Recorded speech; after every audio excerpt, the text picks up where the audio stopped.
On the way back from Lewis's funeral, my mom told me to start packing. She waited until the day before we left to tell Edie. I'm not sure if she wanted to make it easier or harder.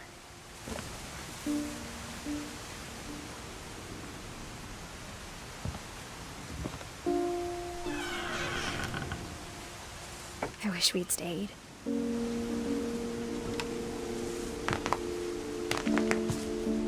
But I understand why we left.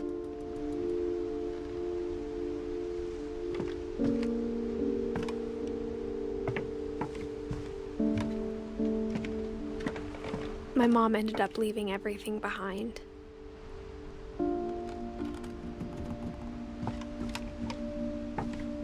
What happened that night had been coming for a long time. Maybe it should have come sooner.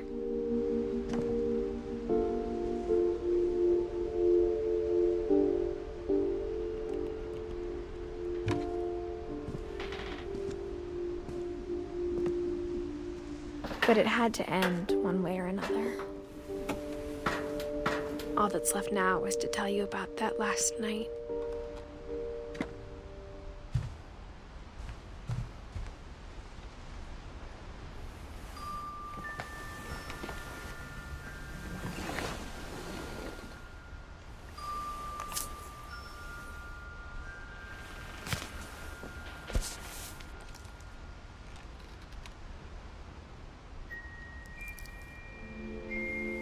That whole last day, Edie just watched us pack and didn't say a word.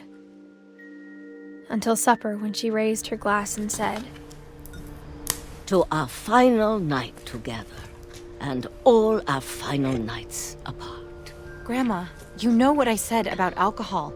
Some of your medications are very Edith, specific. I left a present for you in the hallway. Why don't you go open it? The grown-ups have to argue now. I'm sorry, you're right. We're all leaving tomorrow. Let's just enjoy our last... I'm not leaving.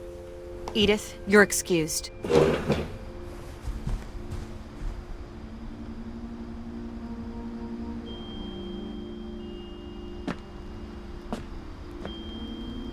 the power had been shut off that morning, but Edie always had plenty of candles. When my mom sealed the library, I don't think she knew about the other entrance.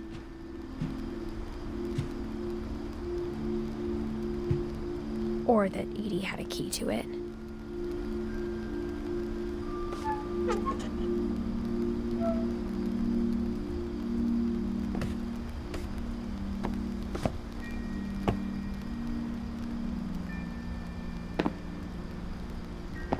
That thing you're afraid of isn't going to end when you leave the house. Edith has a right to know these stories. My children are dead because of your stories!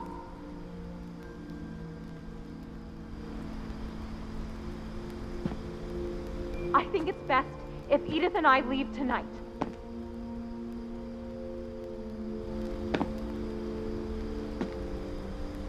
We'll have the nursing home send a van for you in the morning, okay?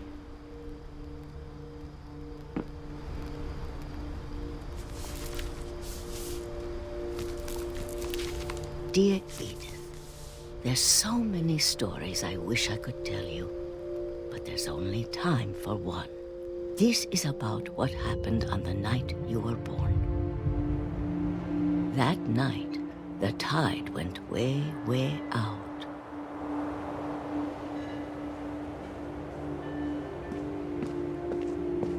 It was the first and last time I ever saw the old house aground. There'd been an earthquake out in the middle of the ocean. They called it the lowest tide in 1,000 years. God, it smelled awful. You know, I've seen that house every day of my life.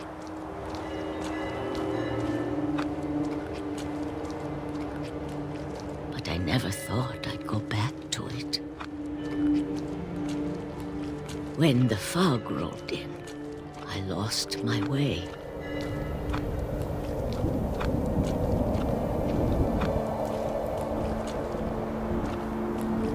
I got turned around.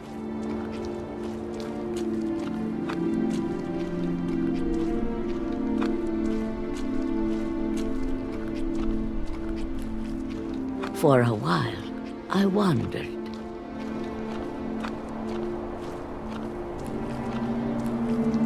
I started seeing things.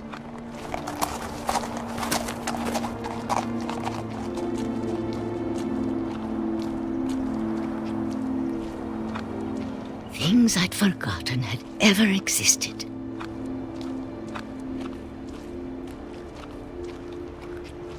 But when I saw them, they felt like old friends.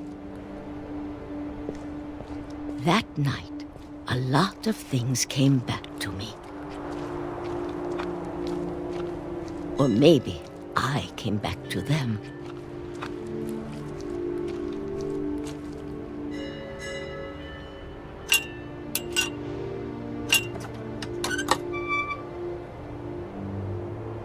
Things I can't explain, but that I need you to try and... Edith, what are you doing in here? It's mine! Edith! Mom, you're gonna rip it! Let go! I kicked and screamed, but Mom dragged me to the car. I never saw Great-Grandma Edie again. The next morning, the van came to pick her up, but she was already gone. After that, we moved around a lot.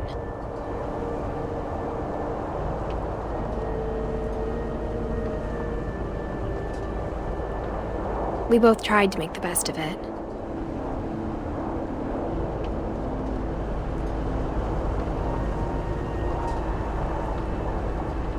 A few years went by.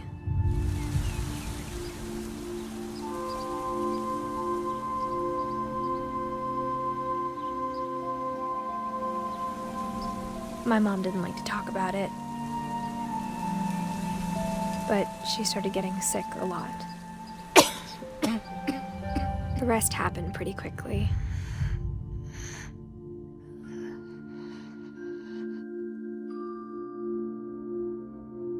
She got better for a while, and then she didn't. And then I was alone. The last Finch left alive.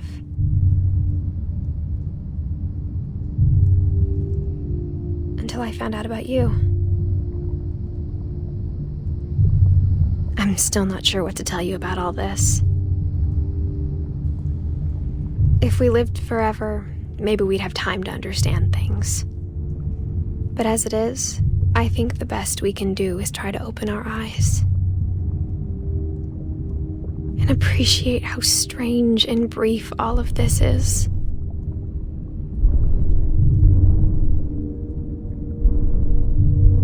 This journal was supposed to be for you.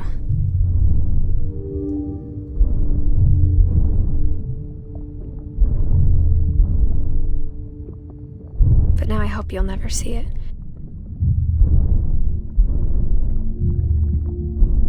I just want to meet you. And tell you all these stories myself.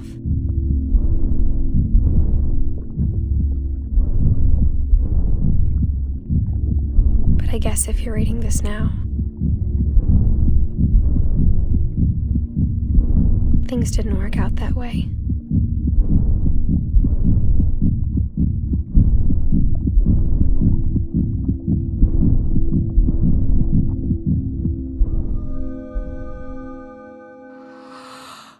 This is where your story begins. I'm sorry I won't be there to see it. It's a lot to ask, but I don't want you to be sad that I'm gone. I want you to be amazed that any of us ever had a chance to be here at all. Good luck.